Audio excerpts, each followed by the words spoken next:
नमस्कार,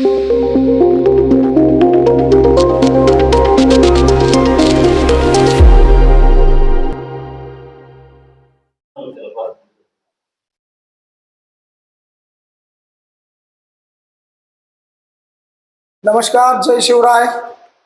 प्रथमतः उपस्थित सर्व पत्रकार बंधूंना आणि तुमच्याकडून आणि आमच्याकडून देखील जुन्नर तालुक्याच्या तमाम मायबाप जनतेला दीपावलीच्या खूप खूप शुभेच्छा. आज आपण या ठिकाणी जमलोय त्याचं कारण असं आहे की आपल्या सगळ्यांना ज्ञात आहेत की आपल्या तालुक्यात नव्हे तर राज्यामध्ये जी विधानसभेचं बिगुल वाजलंय आणि ती निवडणुकीच्या अनुषंगाने सर्वत्रच त्या अनुषंगाच्या चर्चा, त्या अनुषंगाचं वारं निर्माण झालंय. विशेष करून आपल्या जुन्नर तालुक्यामध्ये आपण आपल्या तालुक्यापुरतच बोलूया. तर आपल्या तालुक्यामध्ये या ठिकाणी एक 4-8 दिवस झाले जसे फॉर्म भरून 29 तारीख फायनल झाली, त्याच्यानंतर काही वारं निर्माण झालं. ते वारं असं आहे की डमी उमेदवाराचं.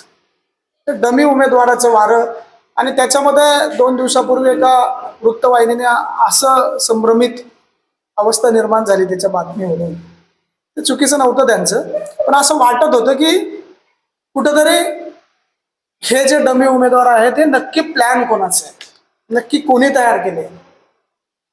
तर त्या अनुषंगाने मग ती बातमी पाहिल्यानंतर आम्ही सगळी मंडळी त्या ठिकाणी दादांचे कार्यकर्ते, दादांवर जीवाच्या पलीकडे प्रेम करणारे कार्यकर्ते त्या सत्याचा शोध घेण्यासाठी बाहेर पडलो आणि त्याच्याशी बरेचशी गोष्टी उलगडल्यात. आणि त्या मग आम्हाला वाटलं की हा जुन्नर तालुका आहे, हा छत्रपतींचा तालुका आहे, हा संस्कार आणि वारकरी संप्रदायाची परंपरा घेऊन चाललेला तालुका आहे.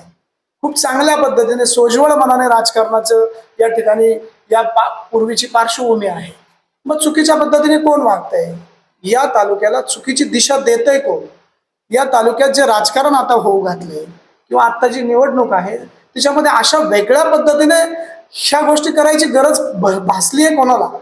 कशासाठी तुम्ही नवीन पिढीचे आता नवीन मतदार इतक्या मोठ्या प्रमाणात वाढले, तुम्ही त्यांना कशाला चुकीची वळणं लावताय? मग ही वळणं लावतंय कोण हे नक्की आपण शोधलं पाहिजे. निवडणुका येतील, निवडणुका होतील, जय होईल पराजय होईल, ह्या गोष्टी ही प्रक्रिया आहे, निरंतर चालणारी, ती होत राहणार आहे. पण जर आपण या तालुक्याचे पाईक आहोत, आपण या तालुक्यातला एक घटक आहोत, आपण ज्या यंत्रणेतला एक घटक म्हणून उभे राहणार आहोत, तर मग आपण कसं वागलं पाहिजे? तर मग जर आपण तालुक्याचे आमदार म्हणून उभे राहणार आहोत तर आपण या तालुक्याला काही दिशा देणार आहोत की नाही, या तालुक्याच्या संस्कारामध्ये आपण भर घालणार आहोत की या तालुक्याच्या आहे त्या संस्कारांची आपण वाट लावणार आहोत, हे आपण पहिलं ठरवून घेतलं पाहिजे. मग तो कोणत्याही पक्षाचा कार्यकर्ता असेल, कोणत्याही नेत्याचा कार्यकर्ता असेल, त्यांनी काम करत असताना त्या नेत्यांनी त्याला गाईडलाईन दिली पाहिजे की त्या नेत्याच्या पावलावर पाऊल ठेवून तो चालला पाहिजे की बाबा रे हे चाललंय काय, तुला उद्या करायचंय काय, हे नवीन मतदार येणारे यांना नेमकं काय काय आपण दिशा देणार आहोत. उद्या पळून जातील ही पोरं की म्हणतील इतक्या गलिच्छ राजकारणात जर आपल्याला जायचंय त्याच्यापेक्षा आपण न गेलेलं बरं. अशी व्यवस्था, अशी अवस्था या तरुण पिढीची होईल. मग या राजकारणाकडे एवढ्या घाणेरड्या पद्धतीने जर आपला तरुण पाहायला लागला तर ही व्यवस्था चालणार नाही. ही व्यवस्था चालवायची असेल, ही समाज व्यवस्था चालवायची असेल तर तिथं कुठंतरी सुसूत्रता पाहिजे, तिथं कुठंतरी संस्कारांची जडणघडण जोडली गेली पाहिजे आणि ती कुठंतरी कमी पडते. मग निवडून यायचं म्हणजे फक्त छान छान दिसायचं, वेगवेगळ्या पद्धतीने ऍक्टिंग करायच्या आणि मग त्याच्यावरती निवडणुका न्यायच्या का? त्याच्यापेक्षा तुम्ही तुमचं स्वतःचं कर्तृत्व सिद्ध करा. तुम्ही तुमच्या पद्धतीनुसार या जनतेला मायबाप मानून त्यांच्या अडीअडचणी दूर करा. त्यांना ज्या गोष्टी लागतात त्या गोष्टी द्या.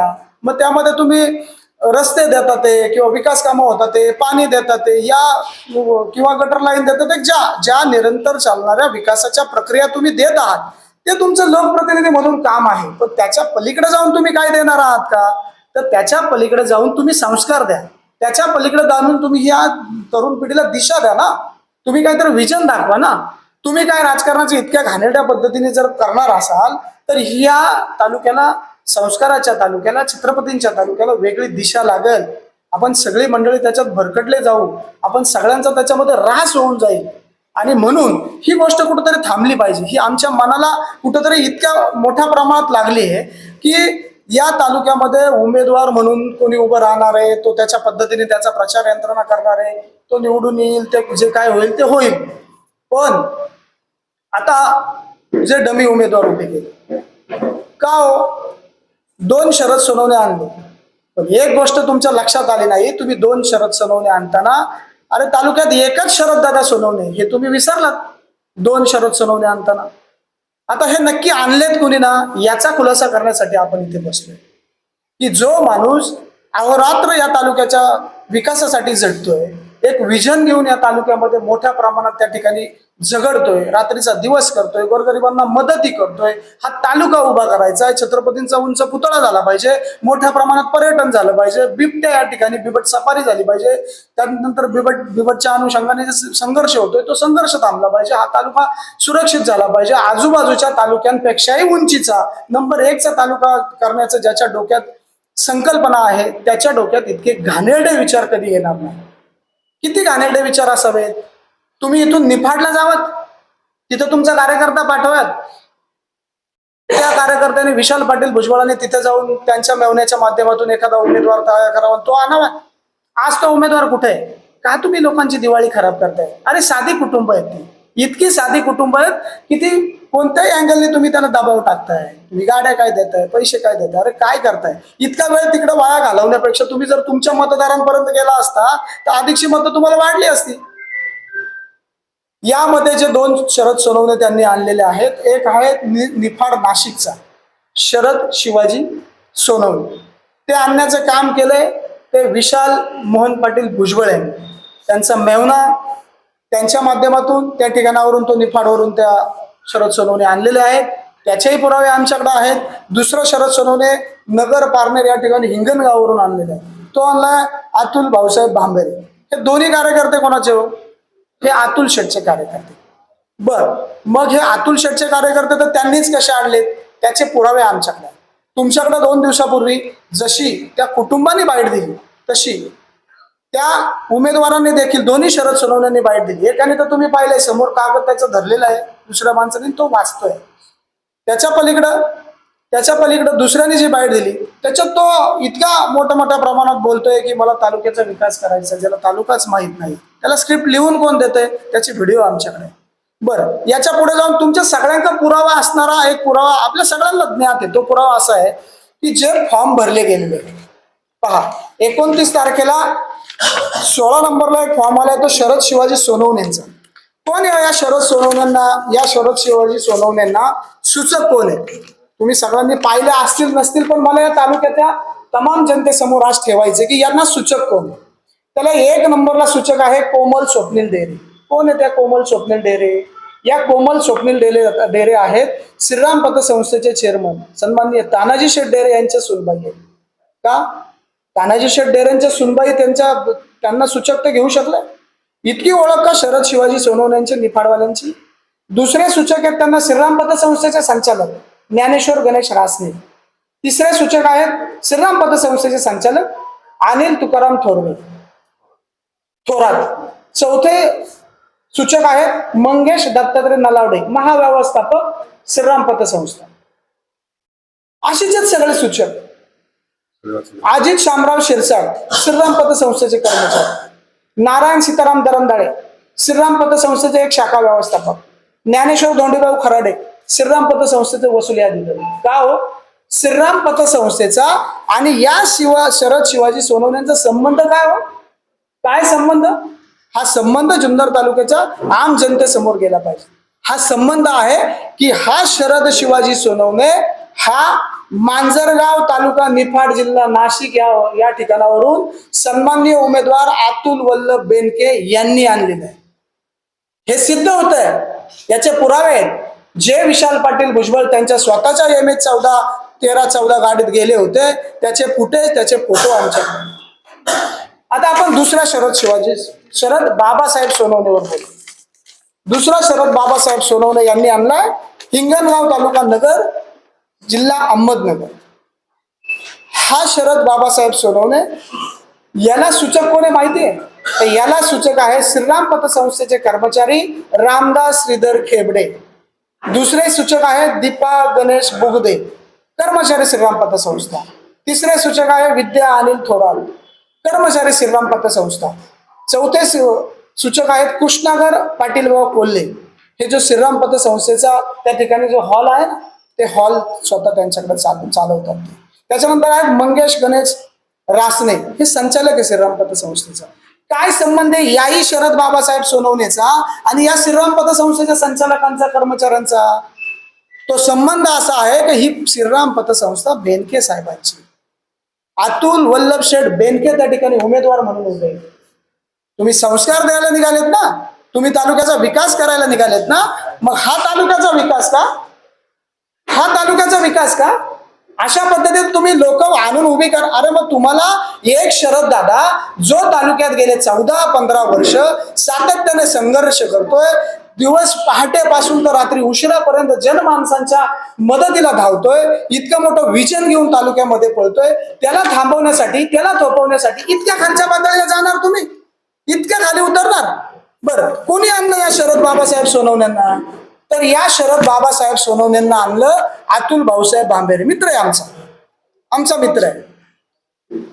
त्या अतुल भाऊसाहेब भांबेरेंनी ज्या ऑफिसमध्ये पुण्याला वाघोली या ठिकाणी त्याला स्क्रिप्ट लिहून दिली, त्याला बाईट घेतली, त्याचे व्हिडिओ फुटेज आमच्याकडे.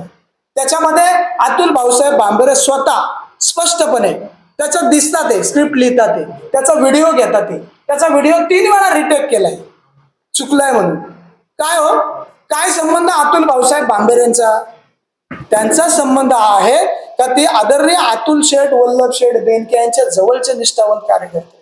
निष्ठा आहे त्यांची, पण अशा पद्धतीने. आमचं म्हणणं एकच आहे तुम्हाला, तुम्ही ही गोष्ट समाजासमोर नेणार आहात, तुम्ही या व्यवस्थेचा एक महत्वाचा घटक आहात, तुमची जबाबदारी फार महत्वाची आहे. तुम्ही हे समाज व्यवस्थेपर्यंत पोचवा की याच्यामध्ये कुठल्याही प्रकारे आमच्या कोणाचाही संबंध नाहीये बाबांनो. याचा संबंध त्याच माणसाचा आहे. तुम्ही जर विद्यमान आमदार म्हणून 5 वर्ष राहिले, तुम्ही सांगतात की आम्ही 3300 कोटींची कामं केली, मग तुम्हाला का 2-2 शरद सोनवणे आणावं लागले? 3300 कोटींची कामं करताय, 2-2 शरद सोनवणे आणताय, तुमचे कर्मचारी त्यांना, संचालक त्यांना सूचक होत आहेत. हा संबंध जनतेने समजून घेतला पाहिजे, म्हणून आजची ही प्रेस आहे. मला एवढंच सांगायचंय, पुन्हा एकदा सांगतो की हे दोन्हीही शरद सोनवणे हे यांनी आयात केलेले उमेदवार आहेत आणि यांना गायब सुद्धा यांनी केलंय. यांचं कुटुंब तळतळ करताय, रडतंय, धाय मोकलून रडतंय. तुम्ही व्हिडिओ पाहिले. आज अशी परिस्थिती की त्या निफाडवरून 4-10 गाड्या भरून त्या पाटलांच्या पंपावर घरावर येऊन बसतील लोक. आज ती त्या ठिकाणी जो शरद बाबासाहेब सोनवणे त्याची आजी आहे 90 वर्षाची, धाय मोकलून रडते. वाणी साहेबांनी व्हिडिओ केला. त्याची बायको आज तिथे आहे, त्याची बहीण आहे, त्याच्या बहिणीला आज त्याचा भाऊ नाहीये. काय मिळवणार आहात तुम्ही या निवडणुकीतून? काय करायचंय तुम्हाला नक्की ठरवा तुम्ही. अशा पद्धतीने चुकीचं बाबांनो वागू नका. तालुक्यात एकच शरद दादा भीमाजी सोनवणे. शरद सोनवणे किती येतील, पण बॅलेट पेपरवर, बॅलेट मशीनवर एकच नाव असणार आहे, शरद दादा भीमाजी सोनवणे. शरद सोनवणे किती आहेत त्याच्याबद्दल आमचं म्हणणं नाही, पण शरद दादा या तालुक्यात एकच आहे, शरद दादा भीमाजी सोनवणे. आणि तो आहे, तो जनतेच्या मनामनात आहे. आणि म्हणून आम्हाला हे सांगायचंय, संभ्रम निर्माण झालाय तालुक्यात. कोण म्हणतं हे कोणी आणलंय, कोण म्हणतं हे यांनीच आणले असेल. म्हणून हे पुरावे द्यायचे, म्हणून हे व्हिडिओ दाखवायचे की बाबा जे करतात ते डोळ्यांनी पहा, बघा की हे कोणत्या थराला जाऊन या तालुक्याची संस्कृती यांनी ढासळायचं काम चालवलंय. माझी हात जोडून विनंती आहे त्यांना पण, निवडणूक ही एकदम प्रेमात घ्या, स्पोर्टी पद्धतीने घ्या. तुम्ही काय केलंय, काय करायचंय ते सांगा. आम्ही काय केलंय, जनतेसमोर आरसा आहे, जनता देईल ना मतदान, मागा ना तुम्ही. अशा पद्धतीने का करताय तुम्ही? विनंती आहे बाबांनो, या तालुक्याची, या वारकरी संप्रदायाची परंपरा असणारा तालुका, छत्रपतींचा तालुका, भाग्यवान आपण मंडळी. 2 तीर्थक्षेत्र, गणेशाचे जन्म, 2 गणपती या ठिकाणी अष्टविनायक. इतका सौंदर्याने नटलेला, विविधतेने नटलेला आपला तालुका आणि त्याची संस्कृती, त्याची अस्मिता इतक्या घाणेरड्या पद्धतीने जर तुम्ही मलिन करणार असाल तर तुमचा जाहीर निषेध करावा असं वाटतो. बाबांनो, आता तरी सुधरा, बदला. सचिन भाऊ, हे सर्वश्रुत आहे की शरद सोनवणे नावाचे नवीन उमेदवार कोणी आणले ते सर्वांना माहीत आहे. पण याच्यानंतर तुमची भूमिका आहे किंवा ही जी रणनीती आहे हे कूटनीतीचा एक भाग आहे, त्यांचे कार्यकर्ते सांगतात की, आणि त्या पद्धतीने त्यांनी यापूर्वीच्या इलेक्शन मध्ये तुम्ही सुद्धा वेगवेगळ्या जातीचे लोक उभे केले होते, म्हणून आमचा पराभव झाला किंवा आमच्या नेत्याचा पराभव झाला असं त्यांचं म्हणणं आहे. याच्यावर काय सांगतात? किरण भाऊ, आम्ही पुरावा द्यायला बसलोय. कूटनीती असावी. निवडणूक आहेत, तुम्ही तुमच्या रणनीती आखणार आहात, पण त्या आखत असताना आपल्या तालुक्याच्या संस्कृतीला कुठं काळिंबा तर लागत नाही ना. तालुक्यातले शरद सोनवणे उभे केले असते ना तर तुमचे कूटनीती आम्ही समजू शकलो असतो ना. तुम्हाला निफाडन ना हिंगणावरून आणावं लागला, इतक्या खाली जाऊन तुमची कूटनीती असणार आहे. असं नकोय. आर्थिक देवाणघेवाण करताय तुम्ही, त्याच्या दारापुढे गाडी उभी केली, एकाला पैसे दिले, खोटं बोलून आणलं होत्या शरद बाबासाहेबांना, वाणी साहेब. खोटं काय, तू खूप चांगला मनसेचा कार्यकर्ता आहे, तो दादानो प्रेम करणारा, दांबून ठेवले आज अक्षरशः. त्याचं ऑपरेशन झालेलं आहे, त्याला दारू पाजतात आहे, तुम्ही त्याची बाईट पहा. अहो त्या बिचाराला काही कमी जास्त झालं तर तुम्ही त्या एकुलता एक आहे, ती आजी ताई मुकलून लढते की मला एकुलता एक माझा नातू आहे, कायदेशीर दाद मागितली. त्या कुटुंबाने कंप्लेंट केली आहे. नगरला कंप्लेंट दस्त झाली, रजिस्टर झाली MIDC पोलीस स्टेशनला. ते कुटुंब त्या ठिकाणी पोलीस स्टेशनला जाऊन बसतंय, त्याचे फुटेज आहेत माझ्याकडे, दाखवतो तुम्हाला लागले. सचिनराव, तुमचा पक्ष कुठला? आमचा पक्ष या तालुक्यातल्या सर्वसामान्य जनतेच्या आडी अडचणीला उभा राहणारा शरददादा सोनवणे हा आमचा पक्ष. तुमचा शिवसेनेशी काही संबंध नाही? शिवसेनेशी, दादा जर शिवसेनेत आहे तर दादांचा शिवसेनेशी संबंध, तर माझाही शिवसेनेशी संबंध असणारच ना वाणी साहेब. तर 3 शरद सोनवणे कोण कोण नाव सांगितली? शरद शिवाजी सोनवणे आणि शरद बाबासाहेब सोनवणे, हे 2च शरद सोनवणे. तिसरे शरद दादा भीमाजी सोनवणे, जे या तालुक्यातले आहे. फॉर्म काय नावाने भरले? शरद दादा भीमाजी सोनवणे. तर तुम्हाला नेमकं डिस्प्ले काय करायचे? आम्हाला- यांनी जे फॉर्म लोकांचे भरलेले आहेत त्याला कायदेशीर आधार आहे. सूचक तुम्ही झाले काय, मी झाले काय, समजा नाही. तुमच्या पतसंस्थेचे लोक झाले तरी काय अर्ज अनव्हॅलिड होत नाही. तुमचं नेमकं दुखणं काय आहे? आमचं दुखणं नाहीये, आमची भावना आहे, तुम्ही समजून घ्या. या संविधानाने अधिकार दिलाय, राज्यात उभे राहा, कुठेही उभे राहा, किती वेळा, 2 वेळा फॉर्म भरा. पण हा सुसंस्कृत तालुका आहे ना वाणी साहेब. तुम्ही कूटनीती करा, पण कशा पद्धतीने करताय, कशा पद्धतीने करताय. नाही वाणी आमचं दुखणं नाहीये. वाणी साहेब, आमचं काही दुखणं नाही.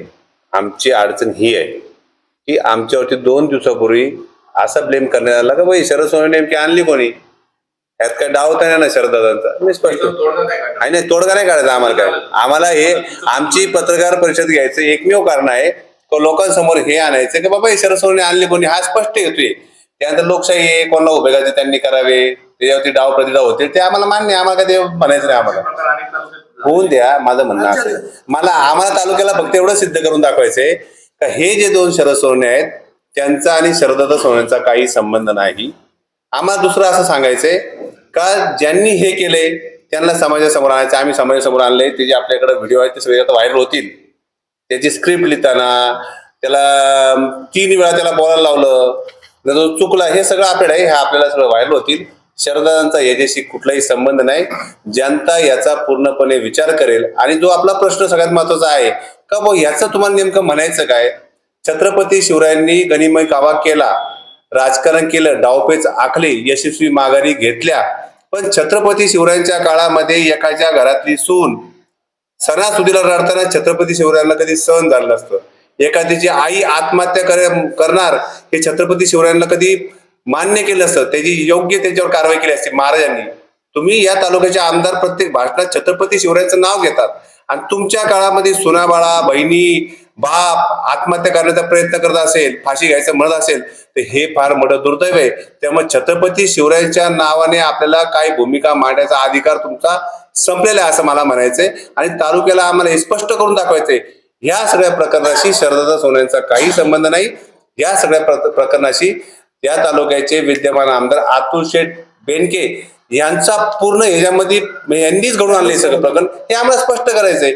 या उपर आम्हाला डिस्प्ले काय करायचं नाही. तालुक्याच्या जनतेला हे कळलं पाहिजे का हे कोणी केलेलं आहे. आणि यातून आम्ही पुराव्या सगळं तुम्हाला सिद्ध करू नको, हे अतुल शेठ बेनके यांनीच केलंय अशी आमची स्पष्ट भूमिका. आणि इतक्या खालच्या करण भाऊ, तुम्ही आता जे बोललात ना की अनेक तालुक्यांमध्ये राज्यभरात त्या नावाची माणसं डमी उभी केली असती, बरोबर ना. खासदारांच्या वेळेला सुद्धा तसं झालं होतं. पण जुन्नर तालुक्यातला माणूस आंबेगाव तालुक्यातून फॉर्म नाही भरला, जुन्नर तालुक्यातला माणूस निफाडला जाऊन फॉर्म नाही भरला. तुम्ही समजून घ्या. या तालुक्यातला एखादा शरददादा उभा केला असता, शरद सोनवणे उभा केला असता, आपण समजू शकलो असतो, हा विषय इतका गाजलाही नसता. पण इतक्या साध्या कुटुंबातून तुम्ही पोरं उचलून आणली का ज्यांची 2 टायमाची खायची भ्रांत आहे, अशा कुटुंबाला तुम्ही दिवाळीमध्ये रडायला लावले. ही तुमची नैतिकता कुठे ठेवली तुम्ही? इतक्या खालच्या पातळीवर जाऊ नका तुम्ही, हेच आम्हाला सांगायचं. मला ते म्हणायचं काल का- खासदार डॉक्टर फुले आले होते की त्यांच्या बरोबर असा काही विषय झाला का या विषयावर असं त्यांनी फॉर्म भरला. नाही, सदिच्छा नाही, भेट होती. सदिच्छा भेट, दिवाळीची शुभेच्छा गर्दी. द्यायला आले सदिच्छा होते. भेट. साहेब, आमचा एक प्रश्न असा आहे की लोकशाहीमध्ये सर्वांना अधिकार आहे फॉर्म भरायचा. लोकशाहीमध्ये त्या उमेदवाराला घरी जायचा अधिकार आहे का नाही यायला पाहिजे ना. जर त्यांची फॅमिली जर बोलतीये संबंधित माणसाला की बाबा माझ्या माणसाला, माझ्या मुलाला, माझ्या नवऱ्याला घरी पाठवून द्या, मग हे जे आहे हे त्यांना घरी का सोडत नाही, तर लोकशाहीमध्ये हे योग्य आहे का? त्यांना कायद्याचा आधार आहे ना, काय त्यांनी पोलीस कंप्लेंट करावी. केली ना हो, साहेब, त्यांनी- केली. प्रश्न कायद्याचा नाही चालला. प्रश्न इथे चाललाय की तुम्ही एका समाज व्यवस्थेचे लोकप्रतिनिधी आहात. तुम्ही या जुन्नर तालुक्याचे आमदार आहात. तो कुठल्या गावचा माणूस आहे, कुठल्या महाराष्ट्रातला आहे का तो कुठल्या देशातला, कुठल्या राज्यातला आहे, तुम्ही एक मानवता म्हणून त्यांना डांबून ठेवणार का? प्रश्न त्याचा चाललाय. कायदा नाही, उद्या कायदेशीर कारवाई. प्रशासनावर आक्षेप आहे. आमचा आक्षेप आहे, एखाद्या तालुक्याचा लोकप्रतिनिधी ज्यावेळेस ही भूमिका घेतो आणि जर तर 2 माणसांना डांबून ठेवतो, तर लोकप्रतिनिधी या तालुक्याचा असा याला आक्षेप आहे. ती लोक निपाडची म्हणजे पाकिस्तान मधली नाहीयेत. त्यांच्या कार्यकर्त्यांचं असं म्हणणं आहे की माझ्या कार्यकर्त्यांनी काय केलं असेल हे मला माहित नाही. असं त्यांनी जाहीर, माझं असं म्हणणं आहे, आतापर्यंत पत्रकार मंडळांनी सुद्धा त्यांना प्रश्न काय विचारणे हाच आम्हाला प्रश्न पडलाय. डांबून ठेवलेल्या माणसाला सोडवायची जबाबदारी कोणाची असते, आमदाराची का प्रशासनाची? अहो, प्रशासनाची नाही, नाही. नाही, एखाद्या लोकप्रतिनिधींनी भूमिका घ्यायची याच्यावरती आम्ही डिबेट करतोय. आम्ही कायद्याच्यावरती डिबेट नाही करत. त्यांचा जीव धोक्यात गेलाय, नातेवाईक रडतायत. आमचं प्रशासनाचं वाणी काय साहेब, करतं? आमचं म्हणणं ते, आमचा प्रश्न हाच नाही. तुम्ही एका तालुक्याचे लोकप्रतिनिधी आहात, तुमची भूमिका मानवतेसाठी काय आहे, प्रश्न सवाल आमचा त्याच्यावर आहे. उद्या कायद्याने काय होईल, उद्या कायद्याने कंप्लेंट होईल, प्रशासन काय ऍक्टिव्ह होईल, महाराष्ट्रात अभिषेक असतोच आहे. त्यांना सोडण्याचं दुःख नाही. लोक हा देश जर संविधानावर चालतो, तर ह्या देशामध्ये अजून ब्रिटिशांची गुलामगिरी आहे का? का सावकारकी पद्धत आहे का? गोरगरिबांना डांबून ठेवलं जाईल? प्रश्न तो आहे आमचा. आणि प्रश्न असा आहे का, माझ्या पत्रकार बांधवांना ही पण विनंती, वाणी साहेब स्पेशली तुम्हाला विनंती आहे, तुम्ही या तालुक्यातले मोठे पत्रकार, आम्ही तुमचा आदर करतो, अजून बेनकेला हा प्रश्न विचारला का जात नाही? म्हणजे किती दहशत आहे तालुक्यामध्ये, पत्रकारांवर दहशत आहे. आम्हाला ती भीती वाटायला लागलेली. आम्ही पक्षाला त्या विषयावर ते बोलत नाही. नाही, मुद्दा तुमचं जर तुम्ही आता म्हटलात की ते म्हणतील की माझ्या कार्यकर्त्यांनी केले, तुम्हाला सगळ्यांना ज्ञात आहेत किती. त्यांचे कार्यकर्ते म्हणते की आमदारांनी हे नाही केलं, त्यांच्या कार्यकर्त्यांनी. साहेब, आता आम्ही जवळ हे आमदारांनी सांगावं ना, त्यांनी कार्यकर्त्यांना उघडं पाडावं अख्ख्या तालुक्यातल्या. म्हणजे आमदार आज ते आमदार सुद्धा असे आहेत का कार्यकर्त्यांना करायला लावतात, आणि त्या बिचाऱ्या कार्यकर्त्यांना आज उघडं पाडलं आमदारांनी. मी अतुल शेठ भांबीर यांच्या घरच्या कुटुंबियाला विनंती करतो की तुमचा मुलगा जे करतोय तो प्रेमापोटी करतोय, पण त्या आज आमदारांना पत्रकार सांगतात ते का आमचा त्या अतुल भांबरेशी किंवा विशाल पाटलाशी माझा काही संबंध नाही, असं स्पष्ट अतुल शेठ बेनकेची भूमिका आहे. आणि त्यांचे दुसरे कार्यकर्ते असं म्हणतात. म्हणजे तुम्हाला म्हणाले म्हणजे मला काय म्हणते, त्यांचे कार्यकर्ते म्हणतात ते माझं म्हणणं काय आहे, त्यांचे त्यांचे कार्यकर्ते असं म्हणतात की आमदारांच्या कार्यकर्त्यांनी असं केलं असं. बरोबर, त्यांचे आमदारांशी संबंध नाही. असं ते आमदार संबंध नाही ना. कार्यकर्ते आमदारचेच ना. आमदारांनी छातीचा कोट केला पाहिजे ना कार्यकर्त्यासाठी. बघितलं पाहिजे. पडद्या मागं कोण आहे हे तुम्ही कोणाला सांगायची गरज नाही, सगळं जनतेला कळते. प्रश्न असा आहे, तुम्हाला त्यांच्या कुटुंबियाची काळजी, उमेदवारांची काळजी, की अतुल बेनकेंनी जे काही डावपेच खेळले ते दुर्दैव, हे आम्हाला सांगायचं. सगळी. आम्हाला या तालुक्याच्या संस्कृतीची काळजी. संस्कृतीची काळजी. का ते सांगतो, आपण इतक्या सुसंस्कृत घरातली सगळी मंडळी आहोत. चुकीचं काय नाही. इतक्या घाणेरड्या पातळीला जाऊन येतो, इतक्या नीच प्रवृत्तीला जाणार आहात तुम्ही राजकारणासाठी. काय होऊ शकतं जास्तीत जास्त? विजय किंवा पराजय दोनच गोष्टी होतील. तुम्ही संस्थानिक आहात ना, बाप जात्यांपासून 40 वर्षापासून तुमच्या घरात आमदारकी आहे ना, मग तुम्ही इतक्या खाली का उतरताय? अरे नका उतरू, तुम्ही संस्थानिक आहात, तुम्ही सगळ्या गोष्टी तुमच्याकडे चालवतात. माझ्याकडे फोटो आहेत तुमच्या MIDC वर डांबून ठेवले त्या पोरांना, दाखवतो ना साहेब, MIDC चे फोटो आहेत. तुम्ही अशा पद्धतीने तुम्ही करताय का तिथं तुम्ही नेताय, 2 दिवस इकडे फिरवताय, 2 दिवस तिकडे फिरवता. कशासाठी करताय हे? कशासाठी चाललंय तुमचं? या तालुक्याच्या संस्कृतीला जर कोणताही नेता गालबोट लावणार असेल तर आम्ही तरुण ते सहन करणार नाही. राजकारणाच्या पद्धतीने होईल, पण तालुक्याच्या संस्कृतीला गालबोट लागायचा अधिकार तुमच्या घाणेरड्या राजकारणामुळं आम्ही कोणाला तो अधिकार दिलेला आहे. शरद सोडवणे असले तरी चुकीचे वागत असेल तर शरद दादाच्या सुद्धा चुकीच्या वागण्याला आम्ही समर्थन करणार नाही. लक्षात ठेवा. आणि आम्हाला आत्मविश्वास आहे आमच्या नेत्याचा, ठामपणे सांगतो. इतक्या खाली उतरून आमचा माणूस कधी राजकारण करणार नाही. दाखवतो. वणीला आणि वणीच्या बाजूला एक छोटं गाव आहे. अतुल बेनके नावाचे 2 माणसं होती. आम्हाला फोन पण आला. दादा म्हणले का या भानगडीत आम्हाला, दादा म्हणला असं आम्ही हसलो. दादा म्हणले आपल्या हिंमत आपण काम केले, समोर लढायचे, याची फॉर्म बिम नाही भरत बसायची. ही भूमिका शरदाने घेतली. बरं, ही तुम्ही चौकशी करून बघा. वणीमध्ये अतुल बेनकेंचा नावाचा माणूस आहे का नाही. आम्ही म्हणतो वेगळं नाही बोलत, आम्ही पुरावेच सांगतोय. आम्ही नाही केलं उभं त्यांना. आम्हाला कळतं आमच्या कामावर आमचा विश्वास आहे ना. हे पहा, हा व्हिडिओ जो आहे, हा व्हिडिओ त्याच्या वडिलांच्या मोबाईलचा आहे. त्याच्या वडिलांच्या मोबाईलमध्ये त्यांनी ज्या ज्या ठिकाणावरून आहे त्या ठिकाणावरून त्यांनी 2 दिवसापूर्वीपर्यंत फोटो व्हिडिओ टाकत होता. आता त्याचं सगळं बंद करून टाकलं. आता तो अशा गंभीर थांबून ठेवला असं तुमच्याकडे काय पुरावा? अहो, MIDCतला फोटो दाखवतो वाणी सर मी तुम्हाला. 2 मिनिटं फक्त. हा त्याचा स्वतःचा फोटो आहे आणि MIDCच्या ऑफिसचा फोटो दाखवतो. एकच मिनिट. हा स्वतः रेकॉर्डिंग पाठवून तुम्हाला सगळी रेकॉर्डिंग मिळेल. सगळं देतो. सगळी रेकॉर्डिंग तुम्हाला सगळं. त्यांनी काय राजनीती वापरली, कूटनीती वापरली, तुम्ही एवढे हतबल काय झाला? अहो, आम्ही हातबल झालोच नाही. तुम्ही चुकीचा प्रश्न विचारताय वाणी साहेब. वाणी साहेब, आम्ही हातबल आम्ही नाही, हातबल नाही. हातबल ते झालेत. हातबल ते हातबल ते झाले. इतक्या तेहतीसशे आम्हाला त्यांची काळजी नाही. साधा ह्या प्रश्नाचं उत्तर ऑलरेडी सरांनी दिलेलं आहे, संजय शेट्टी दिलेलं आहे. काय दिलंय? एका न्यूज चॅनलला बातमी आली की शरद सोनवणे कोण आणि यांना आणले कुणी. कुणी हा. त्याचा त्याचा अर्थ त्याच्यामध्ये ते संभ्रम तयार करत होते की शरद दादांनीच ते आणले. त्याच्यासाठी ही पत्रकार त्यासाठी साहेब, आता हातबल कोण आहे तालुक्याला माहिती आहे. तुम्ही काय करू शकता सर? तुम्ही शरद सोनवणे आणू शकता, पण या तालुक्याचा शरद दादा कधीही आणू शकत नाही. आमच्याकडे शरद दादा आहे, तुमच्याकडे शरद सोनवणे. हो, आमच्याकडे शरद दादा आहे ना, आपला माणूस. त्यामुळे आम्हाला तिची भीती नाहीये. नेत्यांनी सामान्य जनतेला न्याय केला पाहिजे, दहशत निर्माण नाही केली पाहिजे. बरोबर आहे. ते सगळ्यांना लागू. हो. जर कुणी केलं असेल, भविष्यकाळात करेल, त्याला माफ नाही. धन्यवाद.